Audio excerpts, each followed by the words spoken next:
नमस्कार दोस्तों, स्वागत है आपका कॉमिक्स माई लाइफ चैनल में। और आज हम आपके सामने पेश कर रहे हैं महाभारत कथा का एपिसोड 2। और अगर आपने हमारे चैनल को सब्सक्राइब नहीं किया है तो सब्सक्राइब कीजिए ऐसी ऑसम कॉमिक्स के लिए। तो चलिए शुरू करते हैं महाभारत एपिसोड 2। इसका एपिसोड 1 हमारे चैनल की प्लेलिस्ट रिलीजियस कॉमिक्स में डला हुआ है। अगर आपने नहीं देखा है तो वो देखिए और इसके बाद ही आपको यह एपिसोड 2 आगे क्लियर होगा। देवव्रत चित्रांगन को राजगद्दी पर बिठा चुके थे फिर आगे, लेकिन अल्पावस्था में ही चित्रांगन गंधर्वों के साथ एक युद्ध में मारा गया। तब भीष्म ने उसके छोटे बेटे भाई विचित्रवीर को हस्तिनापुर का राजा बना दिया। और एक दिन सत्यवती ने भीष्म से कहा, पुत्र भीष्म, तुमने तो आजीवन विवाह न करने की प्रतिज्ञा कर ली है। चित्रांगद कुंवारा ही मर गया, अब तुम्हारा छोटा बेटा विचित्रवीर विवाह योग्य हो गया। उसके विवाह का प्रबंध करो, क्योंकि इतने बड़े साम्राज्य का कोई तो उत्तराधिकारी तो होना चाहिए। आप ठीक कहती हैं माताजी। सुना है काशी नरेश अपनी तीनों पुत्रियों का स्वयंवर करने वाले हैं। उनकी तीनों कन्याएं बहुत रूपसी और गुणवती हैं। मैं स्वयं वहाँ जाऊँगा और उनमें से एक कन्या को चुनकर यहाँ ले आऊँगा। उसका विवाह विचित्रवीर के साथ कर दिया जाएगा, जैसा तुम उचित समझो।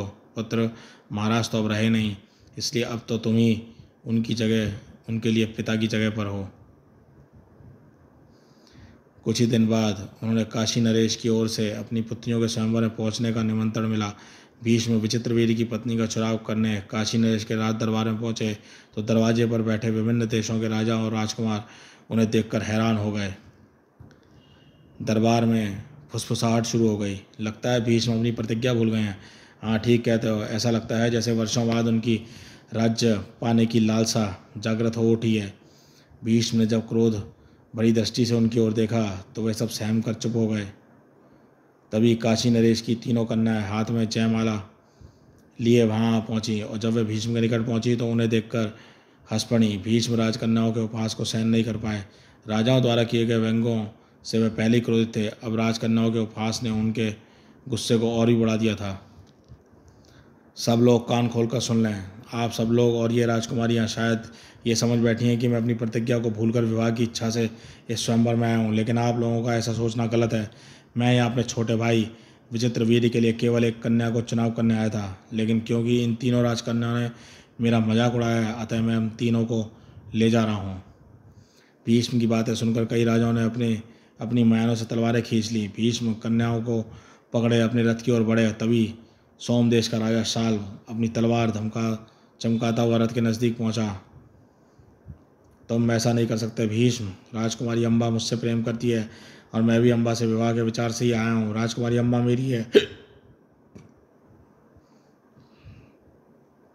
भीष्म ने तीनों राजकन्याओं को रथ में बिठाया और शाल्व को उत्तर देने की प्रतीक्षा न करते हुए वायु गति से अपना रथ हस्तिनापुर की ओर दौड़ा दिया। शाल्व ने अपनी सेना के साथ उनके रथ का पीछा किया, किंतु भीष्म द्वारा की जा रही भयंकर बाण वर्षा का सामना न कर सका। परिणाम स्वरूप शाल्व की सेना में हाहाकार मच गया और भीष्म सुरक्षित तीनों राजकन्याओं को लेकर हस्तिनापुर जा पहुंचे।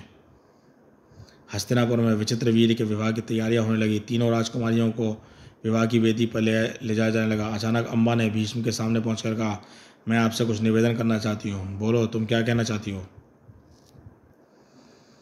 मैं बचपन से ही सोमदेश के राजा शाल्व से प्रेम करती हूँ और अपने पति के रूप में वर्ण कर चुकी हूँ, इसलिए आपके छोटे भाई विचित्रवीर के साथ मैं विवाह नहीं कर सकती।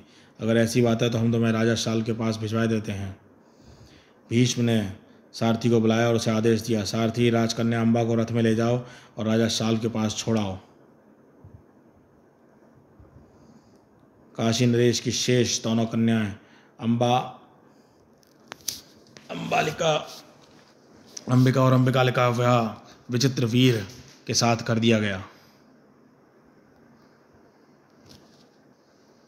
अम्बा राजा शाल्व के पास पहुंची तो शाल्व ने उसे देखकर हैरान आ गया। अम्बा, तुम और यहाँ? हाँ शाल्व, मैंने भीष्म को अपने और तुम्हारे प्रेम के बारे में बताया तो उन्होंने मुझे सम्मानपूर्वक यहाँ भेज दिया और यहाँ से हम दोनों साथ साथ ही रहेंगे। लेकिन अम्बा, मैं तुम्हें अपनी पत्नी के रूप में ग्रहण नहीं कर सकता। क्यों? इसलिए कि आर्यों की परंपरा है, जब कोई पुरुष किसी कुंवारी कन्या का हाथ पकड़ता है तो वह अन्य पुरुषों के लिए त्याज्य हो जाती है। भीष्म ने तुम्हारा हाथ पकड़कर तुम्हें रथ में बैठाया, इसलिए अब तुम वापस भीष्म के पास ही चली जाओ। मैं अब तुम्हें स्वीकार नहीं कर सकता। अम्बा ने बहुत अनुमय विनमय की, किंतु शाल्व ने उसे स्वीकार नहीं किया। प्रताड़ित और अपमानित होकर अम्बा वापस हस्तिनापुर पहुंची और सीधी भीष्म के सम्मुख जा खड़ी हुई। तुम मेरा अपहरण करके लाए थे, अब तुम ही को मेरे साथ विवाह करना होगा, लेकिन मैं विवाह कैसे कर सकता हूँ? शायद तुम्हें नहीं मालूम अम्बा, मैंने तो आजीवन अविवाहित रहने की प्रतिज्ञा की हुई है। तुम वापस शाल्व के पास जाओ और उसे समझाओ, वह तुमसे प्रेम करता है, वह तुम्हारे साथ विवाह कर लेगा। शाल्व और भीष्म द्वारा ठुकराए जाने पर अम्बा को बहुत क्रोध आया, साथ ही उसे स्वयं पर ग्लानि हुई। वह वन में चली गई और तपस्या करने लगी। विवाह के 7 वर्ष बाद अचानक विचित्रवीर बीमार पड़ गया और भीष्म के आदेश पर राज्य भर के प्रसिद्ध वैद्य उसके उपचार में लगाए गए, लेकिन वे उसे बचा न सके। विचित्रवीर अपनी दोनों रानियों और माता सत्यवती को रोता कलपता छोड़कर स्वर्ग से धार गया। सत्यवती का रोते रोते बुरा हाल हो गया। बेटा भीष्म, विवाह के 7 वर्ष बीत जाने के बाद भी विचित्रवीर के कोई संतान नहीं हुई और काल के क्रूर हाथ ने उसे हमसे छीन लिया है। भीष्म चिंतित स्वर में बोले, माँ, यह तो विधि का विधान है। मुझे विचित्रवीर की मृत्यु का जितना दुख है, उतनी ही इस बात की चिंता है कि अब इस विशाल साम्राज्य का उत्तराधिकारी कौन होगा। बेटा, तुमने महात्मा वेदव्यास का नाम तो सुना ही होगा। जब मैं कुंवारी थी तो भी एक बार पराशर ऋषि मुझ पर आसक्त हो गए थे और जिसके परिणाम स्वरूप व्यास का जन्म हुआ था। इस नाते वह तुम्हारा और विचित्रवीर का भाई है। इस विशाल राज्य का उत्तराधिकारी बनाने के लिए अब उसी से आग्रह करना पड़ेगा कि वह अंबिका और अम्बालिका को अपना ले। भीष्म ने जो आज्ञा माँ कहा और अपने सारथी को बुलाकर उसे आदेश दिया कि वन में जाकर व्यास को फौरन हस्तिनापुर लेवा लाए। कुछ काल बाद व्यास के सत्संग से अंबिका और अम्बालिका के 2 पुत्र पैदा हुए। अंबिका ने धृतराष्ट्र का जन्म दिया जो जन्मांध था, और अम्बालिका ने पांडु को अंबिका